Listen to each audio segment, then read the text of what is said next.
SIE, boom, boom. I will also send you a copy of this class notebook I use, so you will have a copy of these slides Okay, perfect. that we're using for our sessions. And today we'll do mutual funds. We'll see how far we get. If we can get Okay. all the way through, that would be great, right? So what are we hoping to accomplish as it relates to this part of your exam? We Mm-hmm. would like to know the various type of investment companies. That's the fancy word for mutual funds. And we have what's called the Investment Company Act of 1940. Mm-hmm. And the Investment Company Act of 1940 says that if we want to start our own mutual fund, Teresa, you and I don't know why we would. There are more mutual funds than there are Taco Bells. There are more mutual funds than there are securities to put into them. But if you and I want to start our own mutual fund, we'd have to say, are we going to be open end or closed end? Are we going to be UIT? Whatever we're going to be. Mm-hmm. We're going to be tested on the different share classes. We're going to talk about A shares, B shares, and C shares. We're going to talk about net asset value. That's really important because the net asset value plus the sales charge equals the public offering price. We're going to talk about that at length.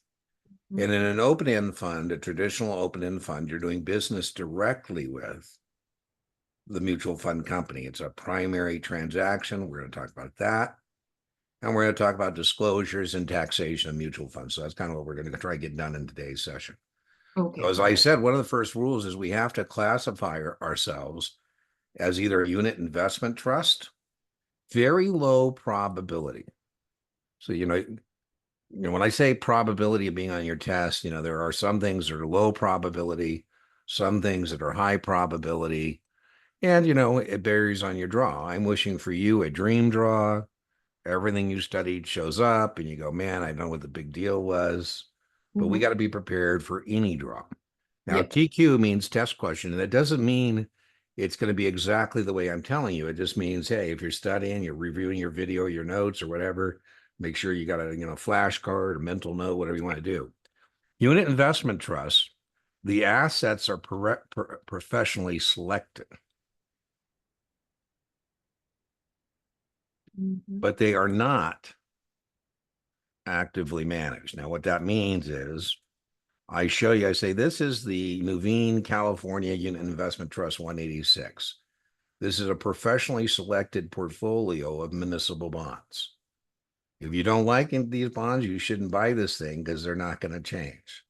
Now, the Mm-hmm. other thing about saying it's not actively managed is it means it has a lower cost structure, right? Because, I kind of joke there is a problem with having monkeys harvest bananas. And the problem is the monkeys eat the product, which is money. So we don't have a manager, we're going to be left with more bananas, so to speak, right? So that idea about not actively managed means lower cost structure. Now, the main ones we're going to get tested on, and we want to be able to do, is an open-end fund versus a closed-end fund. Mm-hmm. So that's the one we really want to make sure that we got down. How are they different? And we don't need to worry about a face amount certificate company at all because they're illegal in most states. Those are known as contractual plans, and I wouldn't worry about those at all on your exam. So what we really I'm want to be looking able to down do, because I'm taking notes, just FYI. yeah, please, yeah. If we go too quick, whatever, you just say, hey, let's slow down. This slide is so target rich. Wait, I'm So, seeing your FINRA SIE content outline, the oh page. my God, well, boy, that's bad. Hold on. The wrong thing. You are seeing the wrong thing, my friend. I'm glad you said something before we got too far along. Let me go back and find you. You should be seeing a slide that says open Oh, end okay, versus perfect. closed end. Okay. Are you seeing a slide that says open end versus closed Yeah, end? yeah. Excellent. Okay, so as we said, this is a very, very target rich slide. And this is very target rich on your series 7. Mm-hmm. Are you going to take a 66 after your 7? Yes, I will. Yep. So, woof, burn it once, get tested 3 times. Yeah. Burn it once, get tested 3 times. So in an open-end fund, we're continually offering new shares to the public. We're continually offering new shares to the public. So not only are we going to have to comply with the Investment Company Act of 1940, we're also going to have to comply with another piece of legislation. And this piece of legislation says if you're going to sell brand new securities, that's what we're doing here, to the public, you're going to have to register those securities and you're going to have to give people a prospectus so they can make an informed decision. My question to you, Teresa, is what act is it that says issuers of securities, new securities to the public, have to make registration statements and have to give people prospectuses? Isn't it the 1933, the You are first correct. Securities The Act? two major pieces of securities legislation are 33. Sometimes you can get questions right by just covering up the screen and say, are they asking me about prospectuses or paper? That's 33. Are they asking about people and places? That's 34. They were companion pieces of legislation. Sometimes people say, well, how could they register with the SEC if the SEC wasn't created until 34? I go, well, they were companion pieces of legislation. So Congress knew that when they passed 33, they'd come back and pass 34. Right. So very important. So you got to comply with the Investment Company Act of 1933, or excuse me, Investment Company Act 40 and 33. Now, a closed-end fund. The number one reason people buy mutual funds. Clarice is a friend of mine, and Clarice has worked very hard to accumulate, for which her is Teresa a lot of money, $4,000. And she said, Dean, what should I do with this $4,000? I said, well, Clarice, do you have the time, the temperament, and the expertise to be managing money? And she said, God knows. I said, well, then, Clarice, what I would recommend to you is that you hire a professional manager. She said, I can hire a professional manager with as little as $4,000. I mean, I've seen these people on TV that say they want like 500,000 as their minimum relationship. I say, Clarice, there are men and women who have sold their soul to manage that money for you. There are some mutual funds, Clarice, you can get with as little as $500. Now, if you ask me, Dean, do you have the time, the temperament, and the expertise to be managing money? I'm going to say yes. So I'm not a good prospect for a domestic mutual fund. Call it hubris on my part, but I think I can actually, do okay. However, there are areas of the world where I probably think I should make an asset allocation where I don't have that expertise. And it might behoove me to get a professional manager. For example, Mexico. Maybe it behooves me to get somebody who speaks Espanol, knows the locals. And so one closed-end fund is called the Mexico Fund. The Mexico Fund trades MXF on the New York Stock Exchange. It is a closed-end fund. It's closed to additional investments. It's not going to be issuing any more stock in the primary market. It does its initial public offering, and now it trades supply and demand like a stock. And, if I call the Mexico Fund and say, I want to redeem, they say, well, Dean, you're kind of confused. We don't meet redemption requests. If you're unhappy with us, you just call your broker and you sell your Mexico Fund shares for more than or less than you originally paid. So we have open-end funds. We have closed-end funds who do typically an IPO, initial public offering, and then it's going to be trading supply and demand. Now, open-end funds don't have as much flexibility in terms of what they can do. So be real careful there, Teresa. I'm not saying that an open-end fund can't own preferred stock. They can and do. I'm not saying that an open-end fund can't own bonds. They do. What they can't do is issue preferred stock and bonds. They're only allowed to have one class of equity. What does that mean? Common stock only. Now, that is not true of the Mexico Fund. Can you repeat that again? Yes. They cannot issue That's right. So if I am an open-end fund, mhm, I can issue only one thing to raise money to make investments, common stock. So if mhm, somebody buys 10,000 shares of a mutual fund, they're buying 10,000 common stock shares. I mhm. can't buy bonds from a mutual fund. They don't issue bonds. They don't issue preferred stock. Now, remember, I said they can own it. They can't issue it, Ah, right? yes, yes. They could own preferred stock. Now, the Mexico fund, if it chose to, the Mexico fund could issue preferred stock in the Mexico fund. Promise the preferred stockholders of the Mexico fund a dividend of 5%, make additional investments within Mexico. Wow.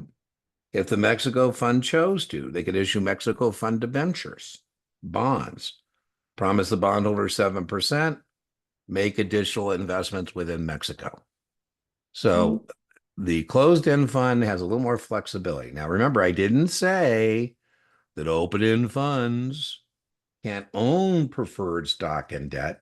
I said, unlike a closed-end fund, they can't issue issue, but they can hold it. preferred stock. Yeah, they can own it. They just can't issue it.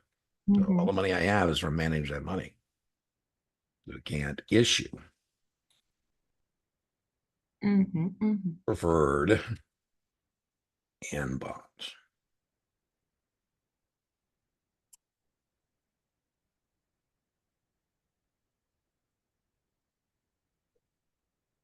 They can. Okay, so one of the great things about an open-end fund is one of the investment techniques that people can use that gets them to their financial destination more than perhaps probably any other investment strategy without crashing and burning financially is a concept called dollar cost averaging, where I say, Teresa, can you give me $100 every month?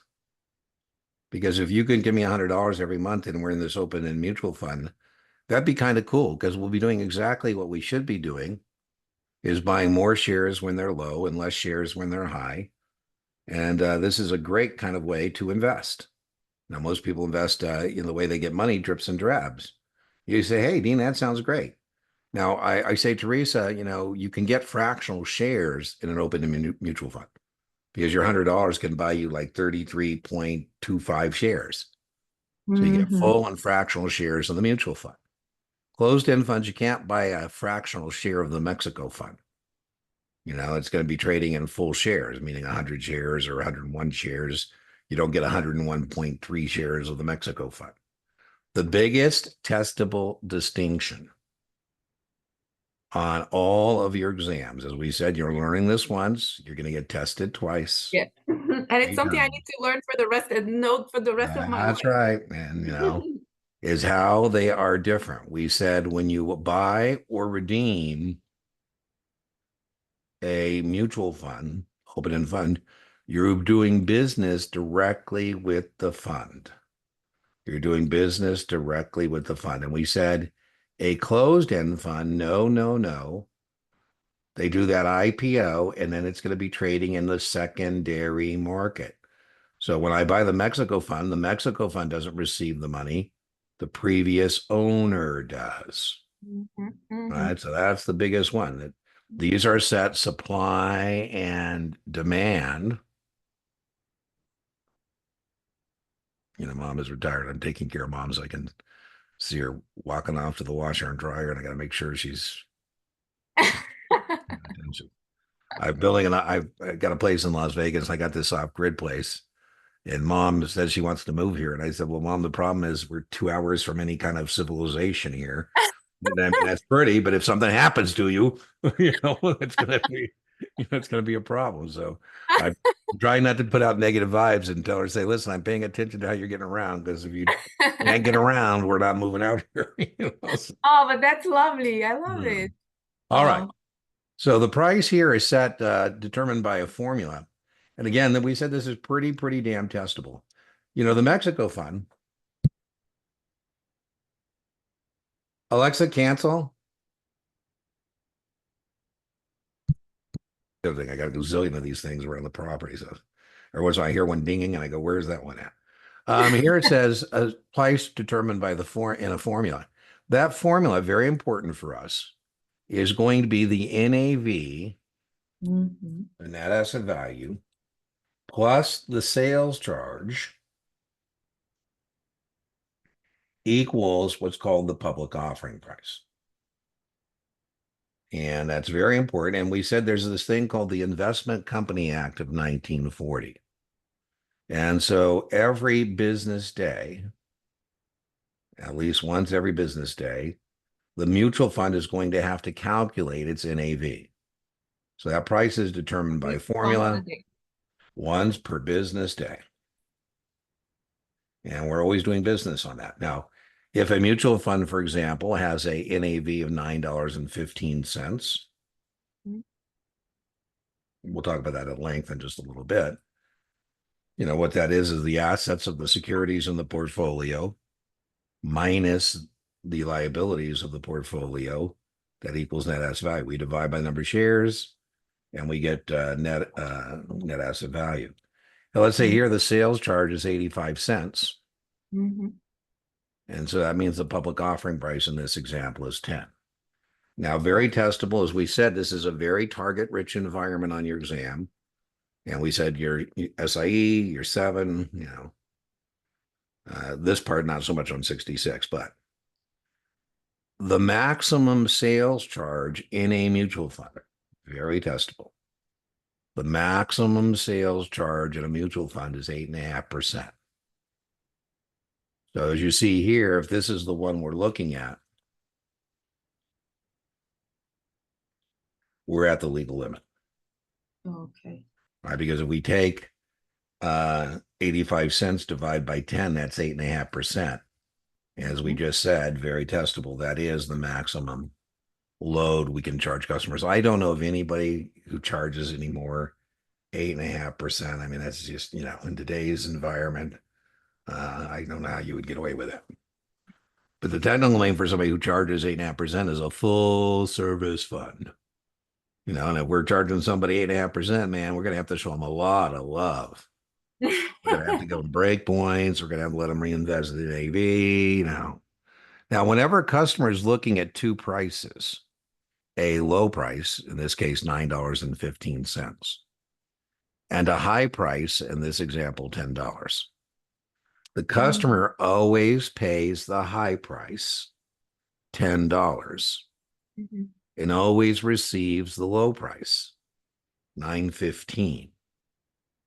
Right? What's that called? The securities industry. That's how we make our living. The difference between what we buy things at and what we sell things out. Right? We make our living on the spread. Yes. Spread, the difference, right? Whatever that difference is. Now, one of the things that people, by the way, the Mexico Fund trades supply and demand. The two major market centers for stocks, the two major ones, there's others, are the New York Stock Exchange or NASDAQ. Those are the two major market centers for stocks. And we said here, the Mexico Fund would be trading here on one of these market centers. Here for the Mexico Fund, it's the New York Stock Exchange. All right, I've seen mom make the return trip. Woohoo! I probably have him out another camera. I have the cameras on the property. I probably should. I won't tell mom. I'll tell her it's security, but I'll call them mom cameras so I can see where she's at. You know. So, anyways, that's a big testable distinction. This idea of supply and demand. Right? You do not. Let's be very clear. Have a right to a dividend. You do not have a right to a dividend. You have a right to a dividend if declared by the board of directors. If the board gets together and says, hey, should we pay a dividend to our shareholders? Right? The shareholders of the mutual fund, the shareholders of the open-end fund, or the shareholders of the closed-end fund, should we declare a dividend? Now, once they declare a dividend, well, then we got to pay the damn thing, right? So we probably should be careful before we declare the dividend. Shareholders have a right to vote. Now, if they declare a dividend, there's some dates that we're concerned with on the exam. X is Latin for without. Without. So I say, do you have an ex-spouse? That means you're no longer trading with your spouse attached. Mm-hmm. I say, when was the last day you were married? That's the day before the divorce. When's the first day you're single? That's the day the divorce was effective. Test question, the X date is the first date. There are others. The first date on which the stock no longer trades with the dividend attached. That alone could be a test question. They could just say, the first date on which a stock no longer trades with the dividend attached can best be described as, and you would say the X date. Mm-hmm. Right? There's a lot of, the SIE particularly is a lot of recognition questions. The three styles of questions you get on these exams are recognition, practical application, and judgment. Now, in the SIE, you get very, very few judgment questions, maybe two or three where you got to go, seven, you get a little more judgment questions. We can't be giving up, recognition questions. Now, I just told you this first date.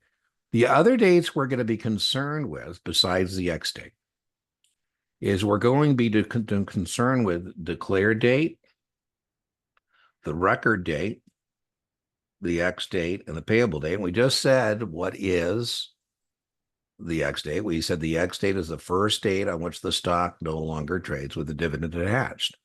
Now, since there is no secondary trading in an open-end mutual fund, in other words, what I mean by that is this mutual fund knows exactly who its shareholders are. The X date is going to be typically 1 day after record. So that's a little different than if there's secondary trading. So here there's no secondary trading. So now the question is, when is the X date? Two test questions. What is the X date? The first date on which the stock no longer trades with the dividend attached. When is it? A different question. And for an open-end fund, it's typically going to be 1 business day after the record date. And the reason that is true is because there is no secondary trading in an open-end fund. We know in any given time who our shareholders are. That's not true in the Mexico fund. In the Mexico fund, there are people who are buying and selling the Mexico fund. So the record date is when they look at their shareholder list and we say, if you are a shareholder as of record, this date, you get the dividend. So next day, you don't.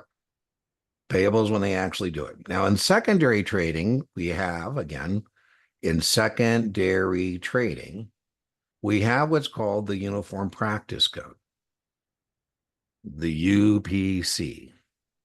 The Uniform Practice Code, I'll put it up here, the UPC, Uniform Practice Code, standardizes trading practices in the securities industry. You could imagine what a mess things would be if everybody was conducting business differently. We all agree we're going to conduct business the same way. And in the Uniform Practice Code, regular way settlement is T plus 1. So what that means is the trade date is when we agree to the transaction, the terms, and then settlement is when ownership changes hands. So on the Uniform Practice Code, regular way settlement is T plus 1. And the Uniform Practice Code also says the X date is going to be the same as the record, right? So now if we look at a secondary trading scenario, now we have these dates, the same thing, DERP. We have the dates that are set by the board of directors. And in the secondary market, the board of directors do not set the X date. It's set by the Uniform Practice Code of New York or FINRA, whatever the case may be. And so that could be a couple test questions here as well. They'll say in secondary trading, all of the dates are set by the board of directors except. And we will want to know, well, that X date is not set by the board of directors. It's a function of secondary trading. right? Remember what the X date is? The X date is the first date on which the stock no longer trades with the dividend attached. So now the X date in this scenario is going to be the same as the record. And what I mean by that is if the record date is September 14th, let's say Thursday, I just made it up to September 13th, and you buy the stock on the record date, you're not on the shareholder list. You won't be there till tomorrow. So the record date and the X date are one and the same. If you buy it the day before the record, you would actually be on the shareholder list. So in secondary trading, the X date is the same as the record date. Right? So just got to be careful. RTFQ, read the full question. Are they asking me about an open-end mutual fund? Or are they asking me about a closed-end fund, secondary trading? Because the answers will be a little different. Now, another thing we have that we're held accountable for is called the code of conduct. The code of conduct is the ethical behavior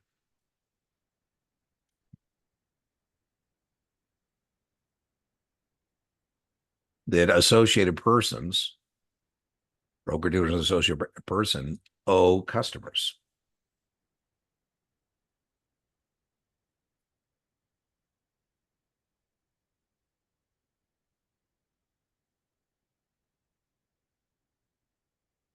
And so I call you and I say, hey, Teresa, if you buy the fund today, you get the dividend. But if you wait till tomorrow, you don't get the dividend. You've heard of dividend capture programs, haven't you? And you say, well, Dean, doesn't the fund go down by the amount of the dividend? I go, well, yeah. And you say, well, Dean, wouldn't I be better served to buy it at the lower price and not create the unnecessary tax situation? I said, well, gee, you're no fun. You say, Dean, can I talk to your supervisor? So one of our prohibited practices is called selling dividends. It's a big no-no. Selling dividends is when you use that impending X date as an artifice, an artificial sense of urgency that does not exist. Because when you are buying this, you're just creating an unnecessary tax situation. So selling dividends is a big, big no-no.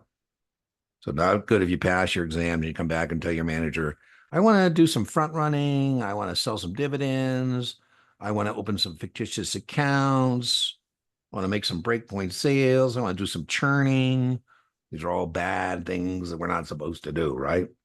So the code of conduct. One more point. We said in an open-end fund, you're doing business directly with the fund.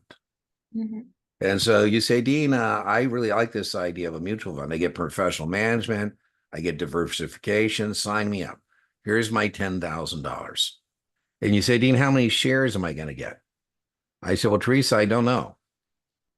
Because, we're always doing business based on the next calculation of the NAV. And so when they get your, check for $10,000 and then they do the next calculation, I'll be able to answer that question. Or you say, hey, Dean, I want to redeem. How much money am I going to get? I said, well, Teresa, I don't know. It's based on the next calculation of the NAV. Very testable. We're always in an open-end mutual fund doing business based on the next calculation of the NAV. And that is called very testable forward pricing. That we're always in a mutual fund, open-end fund, doing business based on the next calculation of the NAV. It's called forward pricing. Well, as I told you, I always comment that this slide, I think, is one of the most target-rich slides in all of the exams, because this, again, is going to be all kinds of test questions on all of your exams about the distinction between open-end and closed-end funds. When we're trying to decide how important something is, one way we can decide is how long does it take Dean to push a slide? If I push in 3-4 slides at a time quickly, you go, okay, that's not a big deal. We've been on this slide for about 30 minutes, right? Okay, so now finally we get to push this slide. And so, boom, we're talking about mutual funds. Very, very testable. Class A shares are traditional shares that people, sell. Teresa, decades ago, when I was a baby broker is not a derogatory term. It's a term of endearment, right? Just rookies in the securities. I sold a lot of the Franklin funds. Franklin Templeton funds, I'm not sure if the load is still the same, but all I sold was A shares and the load was 4%. So I say, Teresa, if you invest $50,000 in this Franklin fund, the load is $2,000. $48,000 is going into the fund at the NAV. There's a front end load. Now, Teresa, Franklin Fund does have quantity discounts. And if you'll agree to invest 100,000 or more, instead of charging you 3%, they will charge you 4%, they'll charge you 3%. So the A share is good for somebody, test question, suitability, somebody who has a long time horizon and has a large amount to invest. Because the idea here is they might qualify for a reduced sales charge. Now, that large amount to invest is kind of subjective, and sometimes I get new people in the business, if you're poor and you deserve to be rich, then the securities industry is for you. But I get some people who think, well, gee, I don't know, Dina, is 10 an A share? And I go, well, she worked at Morgan Stanley. I said, well, at Morgan Stanley, $10,000 is not a lot of money, trust me. In your world, that may be a lot of money, but in the scheme of Morgan Stanley. So my point is, on the test, they're not going to try and torment you with judgment questions about, is this a large amount to invest? And it will be given away in the context of the question. Now, if you don't have a large amount to invest, it doesn't look like you're going to qualify for a breakpoint. I say, well, we do have Class B shares, Teresa. I don't know of any place these exist except in the SIE exam fantasy land. Now, good news, when you pass the SIE, you get to leave the SIE fantasy land. I'm stuck here permanently. No wonder I'm demented. I never get to leave. But these are called B shares. I think of this as kind of like if I went into a nightclub and they said, Dean, no cover charge, free valet parking. I go, wonderful. I go in, I'm there a couple hours and, have some cocktails, and I come back out and they say, Dean, there's $100 exit fee. I go, well, wait a minute. I thought you told me it's free. So whether they charge me coming front end or back end, that still needs to be disclosed to the customer. They say, Dean, for the free valet parking and the waiving of the cover, you got to stay at the nightclub for 3 hours. So you give us your car at 8, you come back at 11, we waive it. But if you come out early, then we're going to back charge you for the valet and for the cover, $80. Listen, this could end up accidentally being the most expensive proposition. Because I got to make sure the client understands that load doesn't disappear. Typically, the B shares get turned into A shares. This part's not testable. 5 to 7 years. And so what we're saying there is that should be your time horizon. Because if not, you're going to get a back end load on you, and that's going to be really expensive. So typically B shares do A shares after 5 to 7 years. And it's not the 5 to 7 years, it's just understanding that the customer should do this. So maybe you say, Dean, this B share sounds like a good deal for me. I want to go for the B shares. And I say, okay, Teresa, and what are we going to put this money into? And you say, Dean, I want to put it into a bond fund. I go, cool. And then interest rates start going up and the NAV starts going down. And you call me 2 years later, you say, Dean, I want out. I said, well, now, Teresa, I thought I told you that, if you didn't stay in this thing, that this is going to be very expensive now, because now you're going to pay the load, right? So we just make sure it's all about disclosure, by the way, all about disclosure. Now, the B share is going to be good for somebody who has a long-term time horizon in terms of suitability, like the A shares, and has a smaller amount to invest. Because the idea here is if they had a larger amount, they'd qualify for the breakpoint. And we put them in the A shares.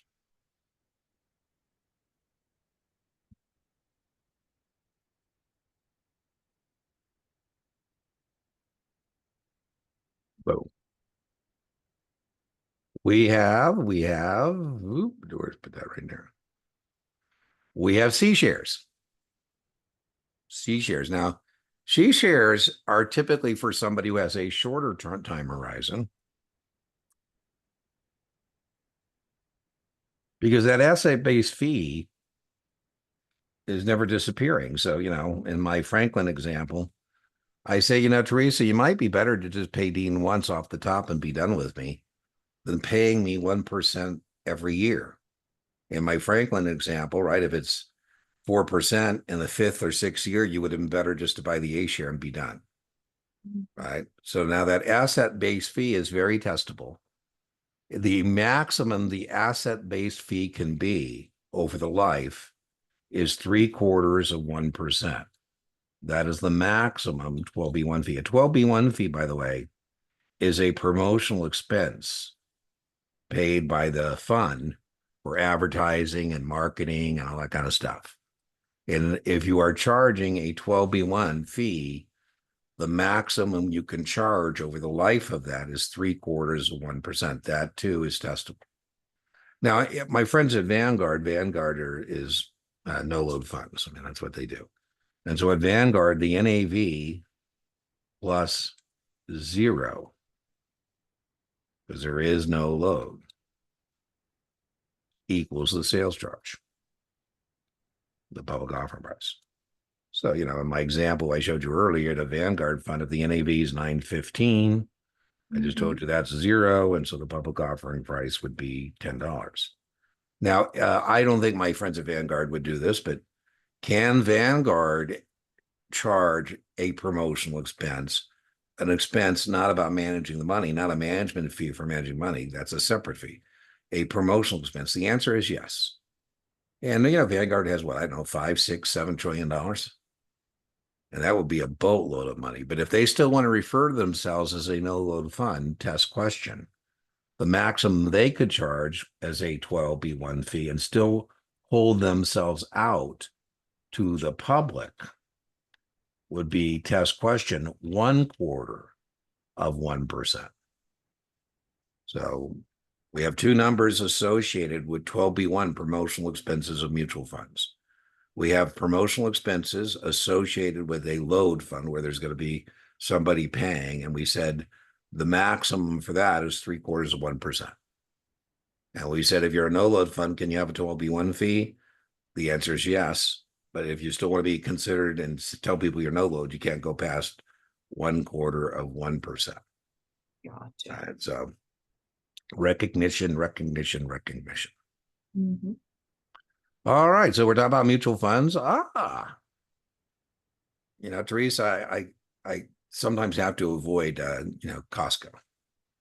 And the reason I have to avoid it is because I go in there and I go, man, I don't need 2 tons of salsa, but it's so cheap. And the reason it's so cheap is because, I get a quantity discount, right? A quantity discount. And so here, the A shares, we have a quantity discount. Now, I told you about the code of conduct,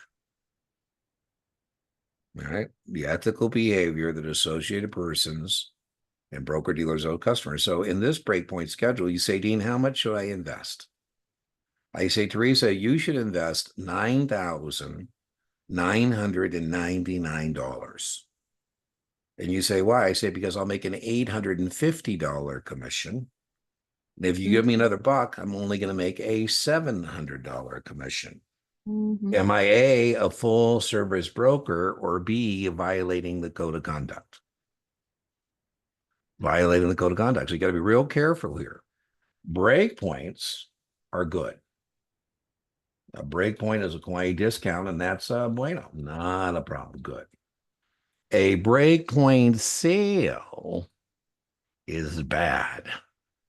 A breakpoint sale, test question, is when I try and make my, avoid that breakpoint to get a higher sales charge.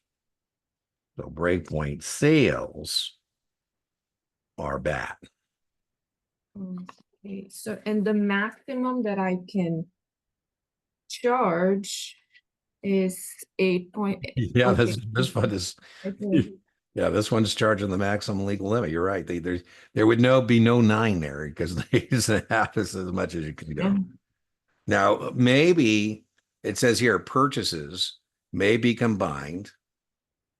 So, you say, hey, Dean, I want to put in 5 grand. My husband wants to put in 5 grand. Is that 10 grand? I say it is. This mutual fund says, yeah, that's fine. You say, Dean, how about the kids up account? I'd like to put 5 grand in the kids uniform transfer minors account. I say, okay, yeah, cool. Minor children. Please note, they're not trying to trick you on the SIE, but this can't be, your kid who's 40 years old. It's got to be, a kid, Yeah. I just tell my Teresa, my mom is getting up there and I'm giving eye, but my grandmother one time, I told her I would meet her to go, she was playing bingo and I said, I'll meet you at the thing. And it was when I went to check in my room that was already there for me. And then my grandma called and she cussed me out. She goes, I've had the casino looking for you because they told me you checked in and it was like hours ago. I go, so grandma, did you accidentally check me in to be nice? And she goes, oh yeah. I said, well, that's why when you're asking for that room, they're telling you I've checked in because you checked me in. Anyways, then I went to security. I said, hey, I just want you to know that I've been found. And they started cracking up. I said, well, what's so funny? And they said, well, when she said her grandkid was lost in the casino, we thought it was like some 13-year-old kid. Amber Alert or something. I said, hey, listen, I said, didn't you ask her like how old is he or how big is he? Different funds. That's called a combination privilege. So here the fund says we don't care if you put 5,000 our growth fund and 5,000 our total return fund, as long as your combined purchases in this exhibit are 10. Now there is some people who don't get a breakpoint. And so test question, we don't offer breakpoints for investment clubs. So investment clubs are not allowed to pool their purchases for purposes of meeting a breakpoint. So no breakpoints for investment clubs. And remember that we said the breakpoint is good. Breakpoint sale is bad. So you say, hey, Dean, I only have $8,000. I said, well, Teresa, with $8,000, it looks like you're going to pay the 8.5%. No, but I might have a deal for you. I wish other businesses were like ours.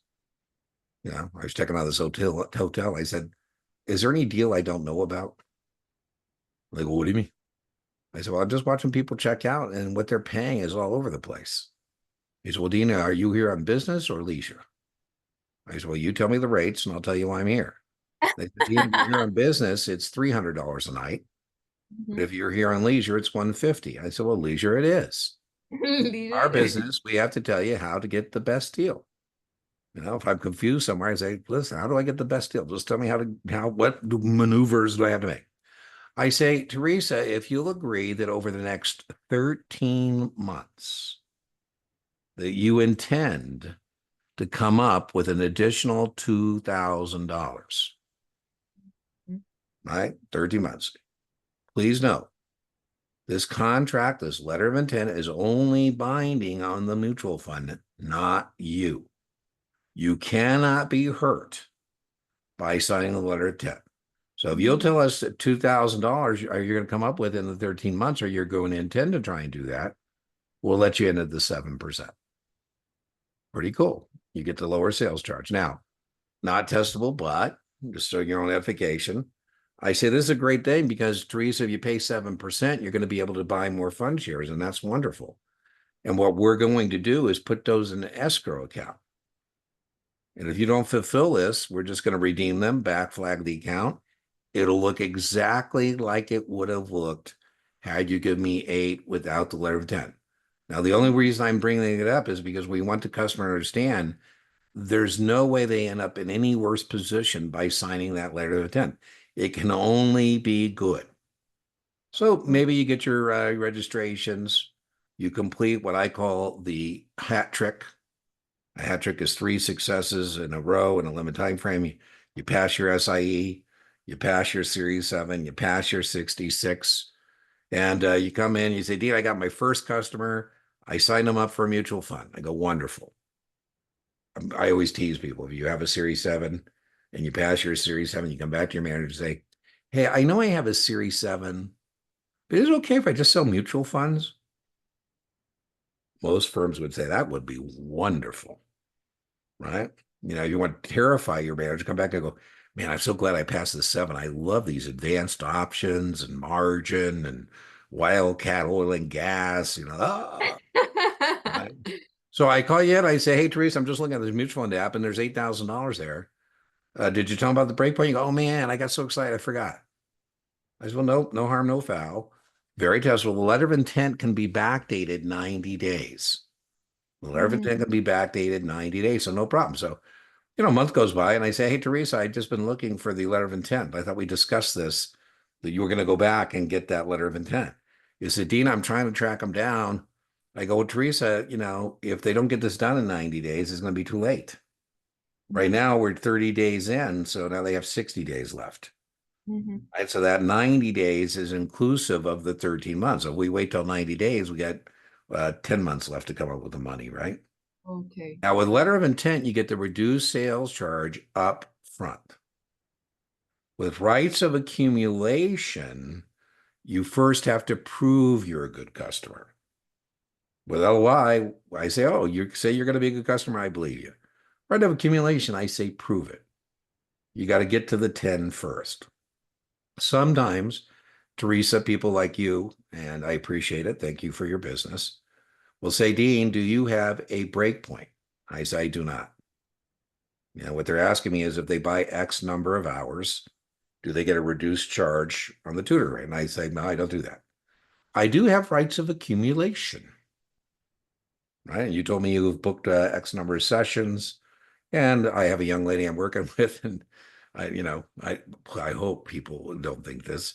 I said, I wondered what happened to you, and she, well, I ran out of money. I go, well, you don't need to have money to give me a call. Let me know how it's going in your study, or I'll still help you. It's a relationship, not a transaction. So I felt really bad. I'm like, oh my God. But in her case, she'd spent some. I said, listen, I'll comp you a session. It's not a problem. So that's called rights of accumulation. Right? I don't do it out of the gate. I do it after you've been with me a while. All right. So no time limit on this. This has got to be fresh money. Can't be money we've made you. So you do the 8 grand, you give me no letter of intent, and you call me, you say, Dean, 6 months later, I've come into some money. And you go, oh, you got some fresh money to put in the fund. Great. You say, how much should I send in? I go, send in $1,999. So I get you for 8.5 one more time. No, that's still a break point. On the entire amount that crosses using rights of accumulation, you get that reduced sales charge. Now, as it says here, this can be money we've made you. What we're trying to say here, growth counts, is that we could have made you 2, that puts you over the break point. With 11 and 10, it's actually got to be new money, fresh money, not money growth that we've made you. So, that's what we're trying to say in that's discussion. You call me up, you don't have the mutual fund in your retirement account. The mutual fund is in your personal account. And you say, hey, Dean, I just saw the 13F filed by Berkshire Hathaway. I said, you did? Boy, that's kind of weird. Teresa, I haven't met many people who know what the hell the 13F is. And you said, yeah, I saw in the 13F that, Berkshire Hathaway has been selling their stock. And, I think if Mr. Buffett's taken some money off the table, I think it's time for me to take some money off the table. And I would like to redeem some fund shares in my growth fund and put that into a money market fund until I decide where to redeploy that money. I said, cool. Now, Teresa, we're not going to charge you to go from fund A to fund B because we have an exchange privilege, but you should know that's a taxable event. As far as the IRS is concerned, when you redeem that growth fund, that's a taxable event, so you're no taxes. Right? I had a person it was taking a 7, but they had a 6. And he said, Dean, I learned this the hard way. Now, nobody expects you to be an accountant, but we do expect you to have a general understanding of the tax implications of the investments. They said, Dean, this rep had retired and they gave me his orphaned accounts. And then, my 6, I called them and I said, hey, why don't we get out of the growth fund and get in the money market fund? And they were really mad when they had to pay a $90,000 tax. I said, well, I would be mad too. I mean, I don't expect you to be an accountant, but I think you have a general understanding of, the tax implications of things. All right, so we said the NAV has to be calculated once per business day. And that's the assets of the portfolio, the securities in the portfolio, minus the liabilities. That equals the NAV of the fund. And we divide by shares outstanding and we get NAV. So here's an example. Now, I don't think you're going to have to calculate on the SIE exam NAV. I think you have to have a general understanding that the NAV plus the sales charge equals the public offering price. So here we have, here it says total assets of 100 million. It says we have liabilities of 10,000. So 100 million, 10 minus 10 is 100 million. We divide by 10 million, we get $10. So the NAV, $10 plus the sales charge would equal the public offering price. Now, one of the tricks, and I'm going to show you this mathematically, the math I'm going to show you is not testable. The math is to illustrate what is testable. What I'm about to illustrate to you is that money coming into the fund, money going out of the fund has no effect on NAV. What I want you to know, Teresa, is what makes NAV go up or down on the SIE exam is the portfolio of securities going up or down, not this idea of additional investments in the fund or people redeeming it. I'm just going to illustrate that to you. It's not the math. I'm just illustrating that people getting in and out of the fund has nothing to do with it. So here's an example now of new money coming in. And I'm showing you that it doesn't affect the NAV because we had 10,000 new shares. We now have 100,100,000 net assets, but now we have 10,000 new shares. The NAV was 10 and is still 10. Again, it's not the math that's testable. It's the idea that on the SIE exam, I say, does additional money coming to the fund affect, has which of the following effects on NAV? A, causes NAV to go up. NAV remains the same. Ding, ding, ding. NAV goes down. D, cannot be determined. Don't ever take the cannot be determined choice. That's never correct. Right? So we don't get to tell clients, hey, I can't figure it out. Yes, that's not a good. Again, I'm illustrating. It's not the math. It's not the math. It's what I'm illustrating is that on the test, I'll say redemption has which of the following effects on NAV. And what we need to know as a test taker is what makes NAV go up or down is the value of the securities in the portfolio going up and down, not new money coming into the fund, not new money coming out of the fund. So here it says, I don't like the word cancel. And so I'm just going to fix that in a word I prefer because the word on the test is redemption. Redeeming it. So I'm just going to fix that word there. I like that better. Now I got to figure out how to put back my screen. Hold on. Money out.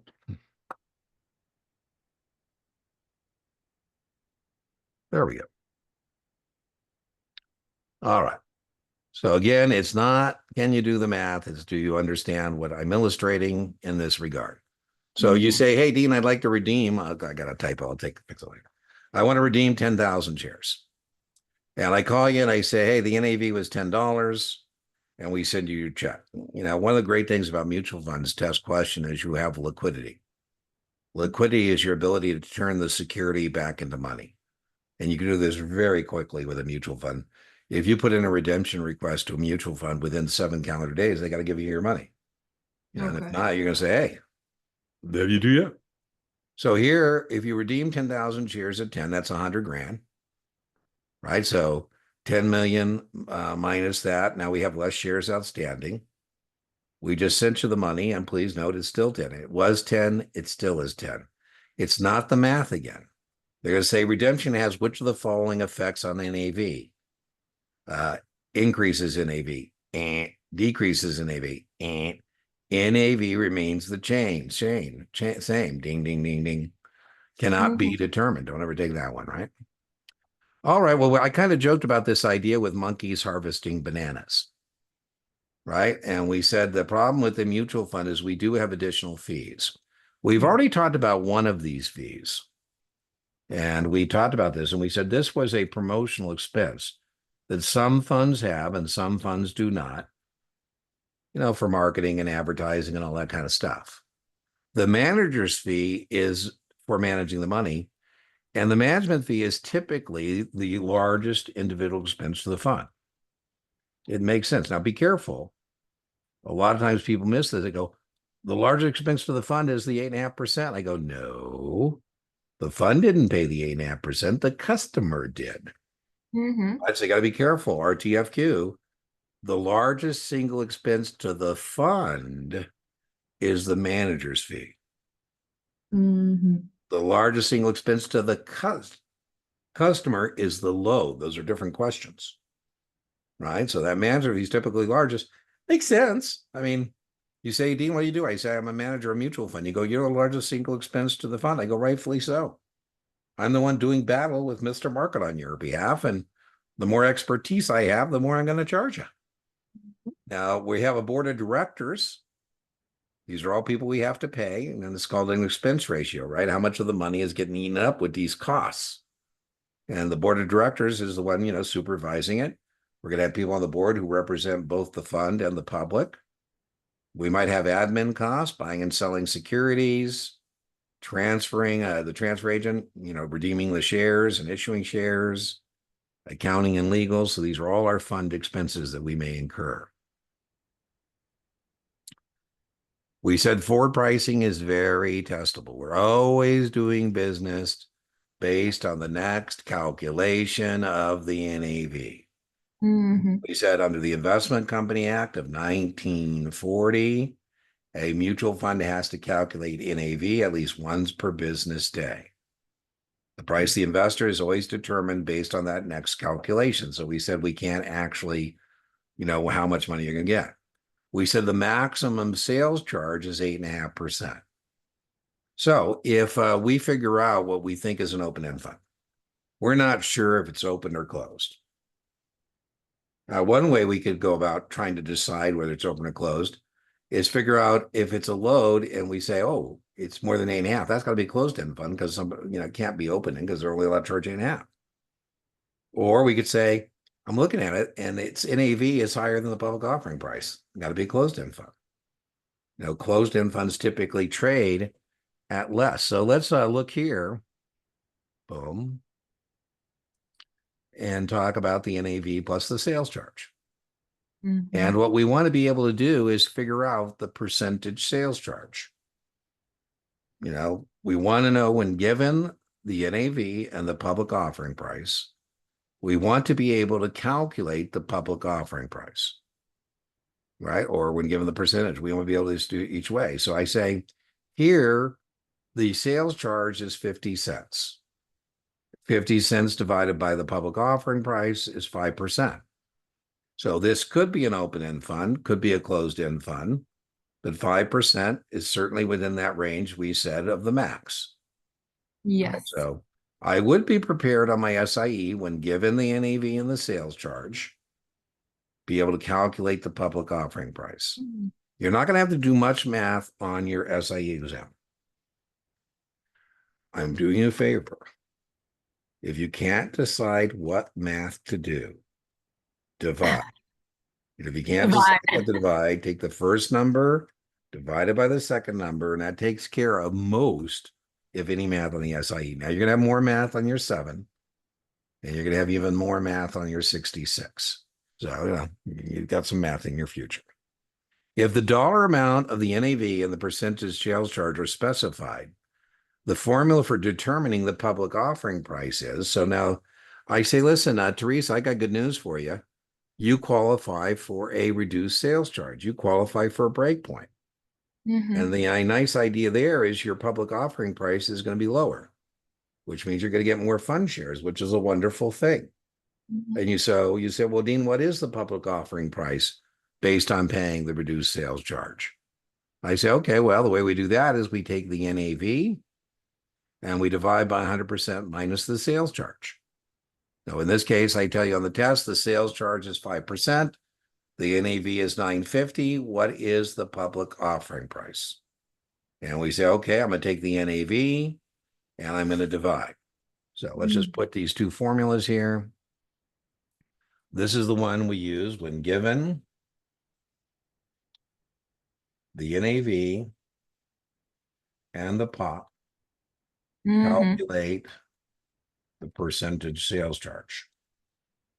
And that's what we did there. Percentage sales charge or load.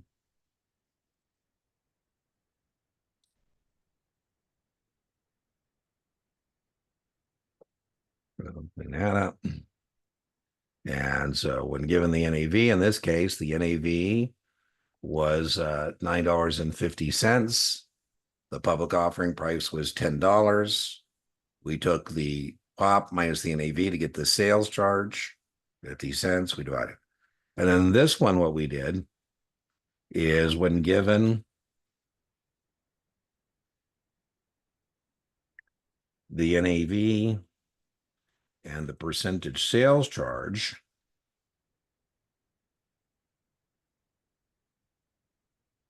we calculated the public offering price.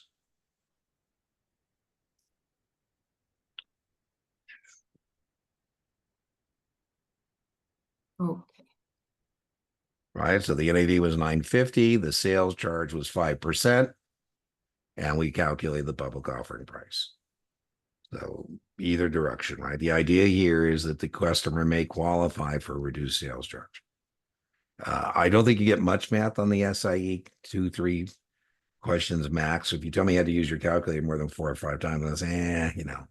Primarily it's going to be current yield, right? So here's an example of where we're trying to kind of determine what we think our best guess is about whether it's a closed-end fund or an open-end fund.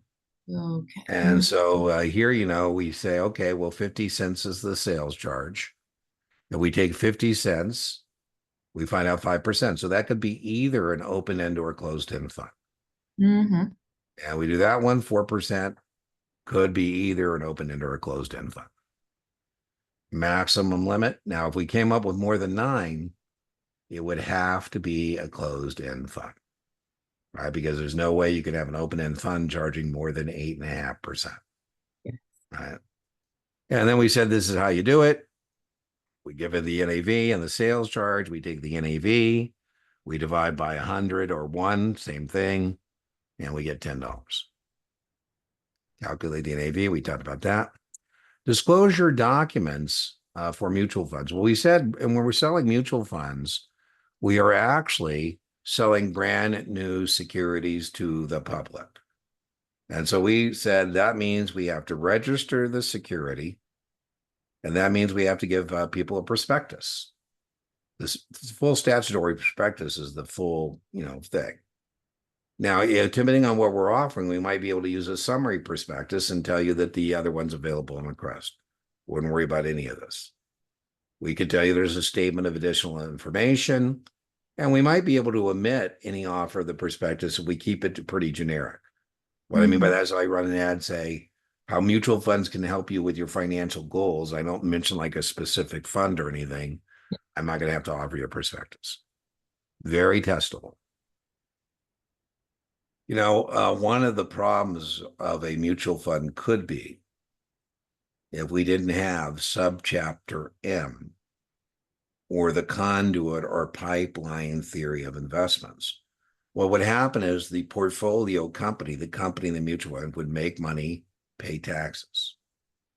Pay the mutual fund the dividend, the mutual fund would pay taxes. The mutual fund would pay the dividend to you and you'd pay taxes. My God, the money would get taxed 3 times. The IRS has been kind enough to say that as long as a mutual fund passes through 90% of its net investment income, the IRS has been kind enough to say they will wait and get that from the individual shareholders. I think a good memory aid device for this, and we said it's testable, is die 90. Die 90. As long as the mutual fund passes through 90% of the dividends they receive from the stocks in the portfolio, plus the interest they receive on the bonds in the portfolio,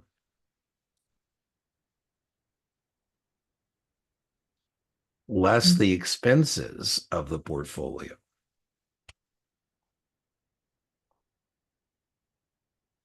As long as they pass through 90% of that, the IRS has been kind enough to say they'll wait and get it from the shareholders. Most mutual funds do substantially better than that. Now, please note, this investment vehicle does not have, Teresa, the flow through of losses. The only flow through here is from the income. Now, there's another investment vehicle that's very similar in this regard, and that is called, test question, a REIT. So both mutual funds and REITs have to pass through 90% of their net investment income. A REIT is a real estate investment trust, and you would buy a REIT for pretty much the same reason that you would buy a mutual fund. Professional management, except a mutual fund is professional management of a portfolio of securities. Mm-hmm. In a REIT, it's professional management of a portfolio of real estate. Mm-hmm. And a REIT, it too would have to pass through 90% of the net investment income.